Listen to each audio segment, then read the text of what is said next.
Well, there's a big nice house up there, and there's a pond back in there, right in there. See, I have to clear everything out 7 feet below for about almost 100 yards.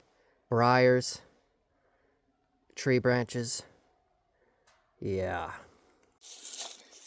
I'm gonna start by weed eating everything so my feet ain't dragging as much in tall crap.